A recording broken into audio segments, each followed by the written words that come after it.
Fala aí, galera! Tudo bem com vocês? Sou o professor Pedro Passos e hoje nós falaremos sobre números racionais e suas representações. Quem não gosta de bolo? Vamos acompanhar uma história. Durante o inverno, a temperatura em uma cidade do sul registrava uma temperatura de menos 2 graus Celsius. E para espantar o frio, uma família resolveu fazer um bolo de chocolate com castanhas. Após uma pesquisa na internet, encontraram a seguinte receita: meio quilo de farinha de trigo, 4 ovos, 1/3 de xícara de chocolate em pó, 1 colher de sopa de fermento, 1/4 de litro de água, 3/4 de litro de leite, 1,5 copo de açúcar e 0,100 kg de castanhas picadas. O que vocês acham que tem em comum nessa receita de bolo? Vamos ver. Todos os números citados são números racionais. Temos os números naturais, 1 e 4. Lembrando que os números naturais são aqueles utilizados para contagem. Ele é representado pela letra N. Temos também o conjunto dos números inteiros, onde tem um número negativo. Ele é representado pela letra Z. Você sabia que a letra Z vem do alemão Zahl, que significa número?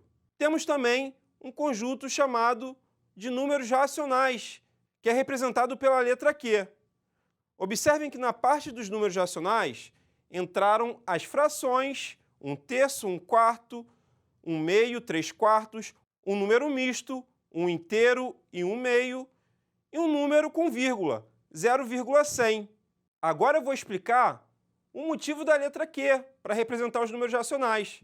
Q significa quociente, que é o resultado de uma divisão. E divisão lembra o quê? Fração. E números racionais lembra o quê? Razão. Tudo conectado. Razão, fração, divisão. Vamos ver. Então, os números racionais são números que podem ser expressos como uma fração de 2 números inteiros. Mas tem uma observação. Nessa fração, o denominador tem que ser diferente de zero, pois não existe divisão por zero. Observem. Vamos então selecionar alguns desses números para mostrar como escrevê-los como fração. Observem que alguns já estão na forma de fração. O 1 é um número natural. E o que eu falei? Que os números racionais são aqueles que podem ser expressos como uma fração de números inteiros. Vamos ver se o 1 pode ser representado por uma fração. Se eu colocar 1 embaixo de 1, nós temos a fração 1 sobre 1. E lembra, fração é divisão.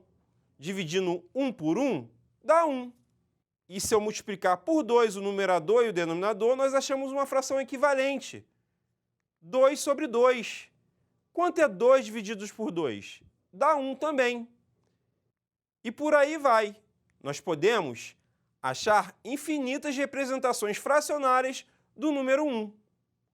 Agora vamos ver o número 4. Se nós colocarmos 1 embaixo do 4, ele vira uma fração. E 4 divididos por 1 dá 4. Da mesma forma, se multiplicarmos por 2 o numerador e o denominador, nós achamos uma outra fração equivalente que representa o 4.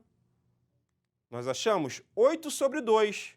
Quanto é 8 divididos por 2? É 4. E assim, nós podemos seguir com o raciocínio, achando infinitas frações equivalentes que correspondem ao número 4. Assim, concluímos que todos os números naturais podem ser expressos por uma fração. Então, eles também são números racionais. Agora, vamos ver o menos 2. Como transformá-lo em fração? Da mesma forma, é só colocar 1 embaixo do menos 2. Assim, nós temos a fração menos 2 sobre 1. E se nós quisermos, podemos achar outras frações equivalentes. Multiplicando por 2 o numerador e o denominador, achamos a fração menos 4 sobre 2. Reparem que dividindo menos 4 por 2 dá menos 2. E podemos fazer esse processo infinitamente. Então, concluímos que os números inteiros também são números racionais. Agora vamos ver o número misto. Tem uma parte inteira e uma parte fracionária. Nesse caso, nós temos um inteiro e um meio. Nós podemos representá-lo apenas por uma fração. Então, um inteiro e um meio é 3/2. E nós podemos achar outras frações equivalentes.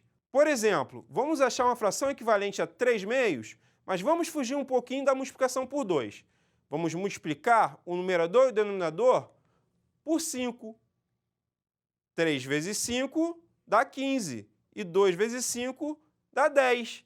Então, nós podemos representar esse número misto por 15 décimos também. E assim, nós podemos achar outras frações equivalentes que representam um número misto. Mas olha só, o que vocês acham que acontece quando nós dividimos o numerador pelo denominador dessas frações? Pensem no 3/2. Se nós dividimos 3 por 2, equivale a pensar da seguinte forma: R$3 para 2 pessoas. Cada uma recebe R$1,50. Vamos ver. Usando esse raciocínio, nós podemos dar uma outra representação para essas frações. 1,5. Eu falei R$1,50, mas o zero à direita nós podemos descartar. Então aparece um número com vírgula. Observem embaixo, 0,100 também é um número com vírgula. E o que esses números têm em comum? Eles são números decimais exatos. E os números decimais exatos também podem ser representados por uma fração. Então, se encaixam dentro dos números racionais. Observem o 0,100. Nós podemos descartar os dois últimos zeros. E assim nós reescrevemos como 0,1. 0,1 é 1/10.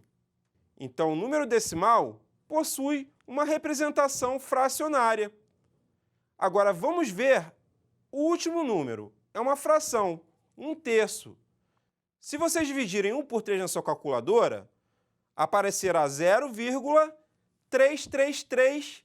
Não aparecem esses pontinhos, porque a calculadora tem uma limitação no seu visor.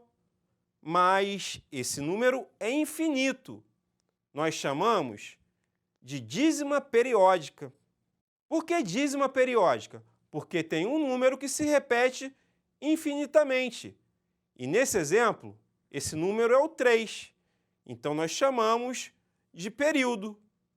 Vamos resumir tudo o que nós vimos por enquanto. Os números racionais são compostos por números naturais, números inteiros, números decimais exatos e dízimas periódicas. Os números decimais exatos são finitos e as dízimas periódicas são números decimais infinitos e periódicos, ou seja, tem um número que se repete infinitamente seguindo um padrão. Todos esses são os números racionais. Agora vamos ver como converter uma fração em número decimal. É só dividir o numerador pelo denominador. Então vamos dividir 7 por 2. Fazendo essa divisão, encontramos 3, pois 3 vezes 2 dá 6. É o que mais se aproxima de 7. E fazendo a subtração 7 menos 6, encontramos o resto 1. Para continuar essa divisão, nós podemos colocar um zero à direita do 1 e uma vírgula no quociente, ao lado do 3. Agora nós podemos dividir 10 por 2, que dá 5, pois 5 vezes 2 dá 10. E fazendo a subtração, 10 menos 10, encontramos o resto 0. E assim, a representação de 7 meios na forma decimal é igual a 3,5, e é um número decimal exato, pois é finito. Agora vamos ver menos 3/8. Vamos dividir 3 por 8. Vamos desconsiderar o sinal de menos, mas no final a gente volta com ele. Observem, não dá para dividir 3 por 8 direto. Nós temos que tornar o 3 maior do que 8, Mas como assim, professor Pedro? Coloca um zero ao lado do 3 e um zero com a vírgula no quociente. Agora dá para dividir. Dividindo 30 por 8, nós encontramos 3, pois 3 vezes 8 dá 24. Se eu fizesse 4 vezes 8, passaria, dá 32. Então, o número correto é o 3. Então, fazendo a subtração 30 menos 24, nós temos o resto 6. E para continuar essa divisão, nós podemos colocar um zero, mas agora a gente não mexe mais no quociente. 60 divididos por 8 dá 7, pois 7 vezes 8 é 56, e é o que mais se aproxima do 60 sem passar. E fazendo a subtração 60 menos 56, dá 4. Será que dá para continuar? Vamos ver. Vamos colocar outro zero. 40 dividido por 8 dá 5. E 5 vezes 8 dá 40. Então, aí, subtraindo, dá 0. Agora a gente encerrou a conta. E a representação de menos 3 oitavos na forma decimal é igual a menos 0,375, ou menos 375 milésimos, que é o número decimal exato. Agora vamos ver mais um exemplo. 50 sobre 11. 50 divididos por 11 dá 4. 4 vezes 11 é 44. E subtraindo, nós encontramos 6. Colocando um zero e uma vírgula para continuar essa conta, nós fazemos 60 dividido por 11, que dá 5, pois 5 vezes 11 é 55. Vamos subtrair. 60 menos 55 dá 5. Nós podemos continuar colocando zero. Então, colocando zero, temos 50 divididos por 11, que dá 4. Mas a gente já fez isso, não é verdade? 4 vezes 11 dá 44. E fazendo 50 menos 44, achamos 6. Se botarmos um zero, vamos dividir 60 por 11, que dá 5. Nós já fizemos essa conta. As coisas estão se repetindo. 5 vezes 11 dá 55. E subtraindo, dá 5. Aí a gente já consegue notar um padrão. Se nós continuarmos, nunca vamos parar. Então, vamos colocar apenas mais um zero para confirmar isso. 50 divididos por 11 dá 4. E 4 vezes 11 vai dar 44. Então, vamos encerrar por aí, pois nós vimos que isso é infinito. Então, nós colocamos as reticências para indicar que esse número é infinito. Então, nós podemos falar que 50 sobre 11 é igual a 4,5454, que é uma dízima periódica, ou seja, é infinito. E os algarismos que se repetem, que é o 5 e o 4, formando o número 54, é o período da dízima. Agora vamos ver como converter um número decimal exato em fração. 0,4. É só colocar o número sem a vírgula no numerador. E embaixo nós colocamos o 1. À direita do 1, nós contamos as casas decimais, só tem uma. Então nós colocamos um zero. E assim nós temos a fração 4 décimos. A gente pode simplificá-la, dividindo em cima e embaixo por 2. Assim encontramos outra representação desse número decimal. 4 divididos por 2 é 2, e 10 divididos por 2 dá 5. Então, podemos escrevê-la como 2/5. Agora, vamos ver menos 1,25. Vamos colocar o número sem a vírgula no numerador. Então, vai ficar menos 125. E no denominador, nós colocamos o 1 e contamos as casas decimais desse número decimal exato. Observem que nós temos duas casas decimais. Então, nós colocamos 2 zeros. E podemos simplificar, dividindo o numerador e o denominador por 25. Poderíamos dividir por 5, mas aí nós faríamos duas divisões. Então, dividindo 125 por 25, nós encontramos 5. E 100 divididos por 25 dá 4. Ou seja, o número decimal menos 1,25 equivale à fração menos 5 quartos. Vamos ao último exemplo. 0,201. Nós escrevemos o número sem a vírgula no numerador, 201. Embaixo, nós colocamos o 1 e contamos as casas decimais. Observe que nós temos 3 casas decimais. Então, nós colocamos 3 zeros.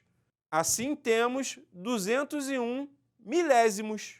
Nesse caso, não dá mais para simplificar. Bom, pessoal, vou ficando por aqui. Hoje nós vimos um pouquinho sobre os números racionais, como converter uma fração em número decimal e como converter um número decimal exato em fração. Espero que tenham gostado da aula. Aguardo vocês na próxima. Um abraço!